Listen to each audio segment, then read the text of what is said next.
Hello friends, എല്ലാവർക്കും റോസീസ് രുചിക്കൂടിലേക്ക് വീണ്ടും സ്വാഗതം. ഇന്ന് ഞാൻ നിങ്ങളുമായിട്ട് ഷെയർ ചെയ്യാൻ പോകുന്നത്, ഞാൻ കുറച്ച് കാടമുട്ട മേടിച്ചിട്ടുണ്ട്.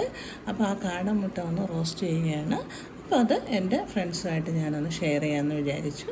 അപ്പോൾ നമുക്ക് കാണാം, വീഡിയോയിലേക്ക് പോയാലോ. അപ്പോൾ കാടമുട്ട റോസ്റ്റ് ചെയ്യാനായിട്ട് ഞാൻ ഏകദേശം ഒരു 22 കാടമുട്ടയോളം എടുത്തിട്ടുണ്ട്. അപ്പോൾ നമുക്ക് ആദ്യം ഇതൊന്ന് വേവിച്ചെടുക്കാം. അപ്പം നല്ല സാധാരണ മുട്ട പോലെ തന്നെയാണ് വേഗ് കാണുമായിരിക്കും. എന്നാലും നമുക്ക് ഒരു 15 മിനിറ്റൊക്കെ വേവിച്ച് എടുക്കാം.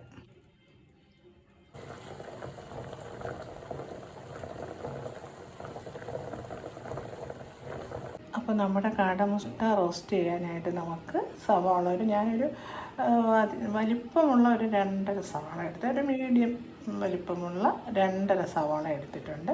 പിന്നെ ഒരു 2 ടൊമാറ്റോ, മല്ലിയില, ഒരു 2 വലിയ പച്ചമുളകാണ് അതെടുത്തു. ഇഞ്ചി വെളുത്തുള്ളി പേസ്റ്റ് വേണം, കറിവേപ്പില വേണം.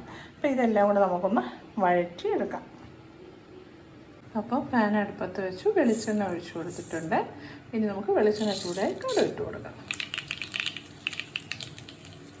ഇട്ട് കടുക് പൊട്ടി, കറിവേപ്പില ഇട്ട് സവാള ഇട്ട് കൊടുക്കാം.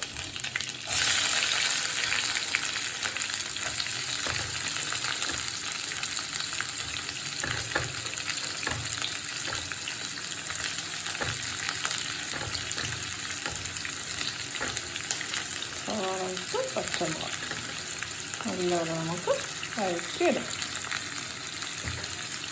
ഇഞ്ചി വെളുത്തുള്ളി പേസ്റ്റും കൂടി ഇട്ട് കൊടുക്കാം.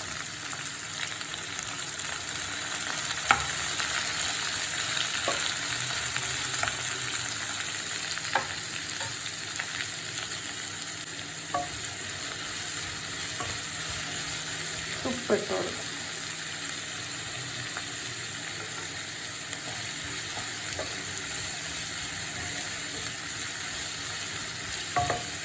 നല്ലപോലെ വഴണ്ട് വരും.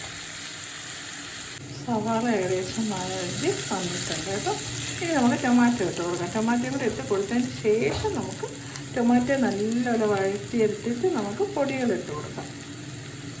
ടൊമാറ്റോ നല്ലപോലെ വഴറ്റാം.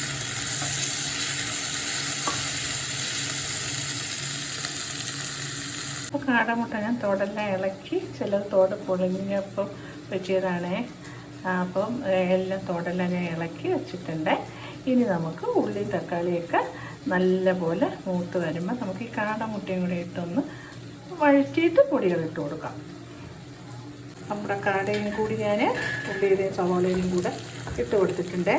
അപ്പോൾ അതും കൂടി ഒന്ന് കിടന്നൊന്ന് വഴണ്ട് വരട്ടെ. ഇതെൻ്റെ സ്വന്തം റെസിപ്പിയാണേ.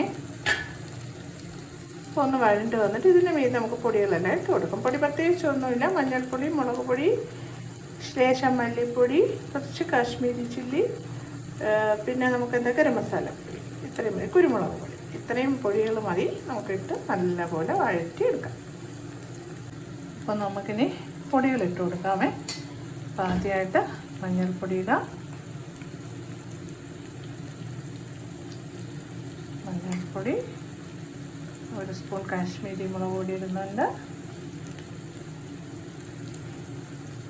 പച്ചമുളകൊക്കെ ഇട്ടിട്ടുള്ളതുകൊണ്ട് നമുക്ക് എരിവ് കൂടുമ്പോൾ ഒരു 1.25 സ്പൂൺ, ചെറിയ സ്പൂണിന് ഒരു 1.25 സ്പൂണ് ഞാൻ മുളക് പൊടി എടുത്തിട്ടുള്ളത്.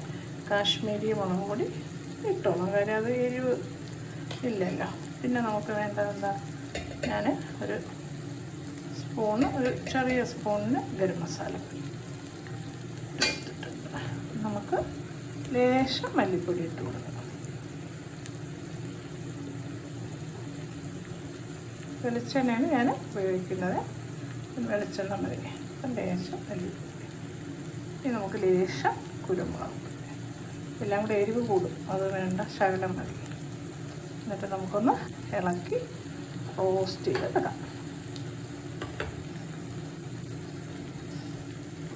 പതിയെ ഇളക്കാം മുട്ടപ്പൊടിയെല്ലാം.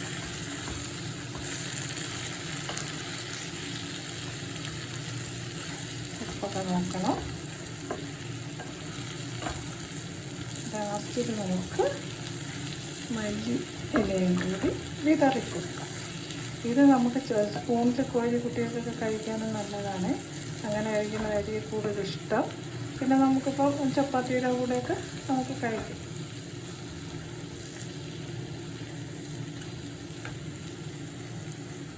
അപ്പം നമ്മുടെ കാടമുട്ട റോസ്റ്റ് ഇവിടെ റെഡിയായി. ഇത്തിരി ശേഷം വെള്ളമാണ് കുറഞ്ഞെടുക്കാതെ. അത് ഒന്നൊരു മയത്തിനാണ്. വെള്ളം കൂടെ കുറഞ്ഞു കഴിഞ്ഞാൽ ഒരു മയം കിട്ടും. കുറച്ചൊരു 3-4 പ്രാവശ്യം ഒന്ന് കുഴഞ്ഞ് എടുത്തിട്ട് ഒന്ന് ഇണക്കുമ്പോൾ ഒരു മയം കിട്ടും. അതിലേക്കാണ് എണ്ണയൊക്കെ തെളിഞ്ഞ് നല്ല സൂപ്പറായിട്ടുണ്ട്. ഉപ്പൊക്കെ നോക്കണം, ഉപ്പെല്ലാം ഉണ്ട്. അപ്പോൾ നമ്മുടെ കാടമുട്ട ഫ്രൈ ഇത് റോസ്റ്റാണ്, ഫ്രൈ അല്ല, റോസ്റ്റ് ഇവിടെ റെഡിയായിട്ടുണ്ട്. ഇനി നമുക്ക് ലേശം മല്ലി ഇലയും കൂടി ഇട്ട് കൊടുക്കാം.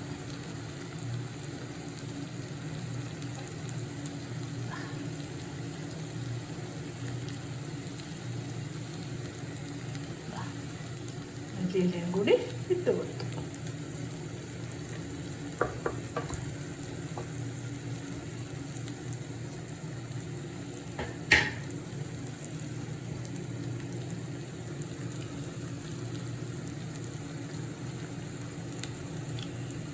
തീ ഓഫ് ചെയ്യാം.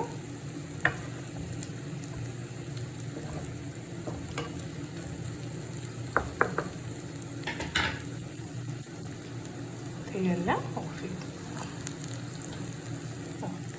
അപ്പോൾ അടുത്തൊരു റെസിപ്പിയുമായി കാണുന്നതുവരേക്കും എല്ലാവർക്കും ടാറ്റ. അപ്പോൾ എല്ലാവരും ലൈക്ക് ചെയ്യണം, സബ്സ്ക്രൈബ് ചെയ്യാൻ മറക്കരുത്. കാണണം, ഇതുപോലെ ചെയ്തില്ലെങ്കിൽ ചെയ്ത് നോക്കണം. അപ്പോൾ ഓക്കേ.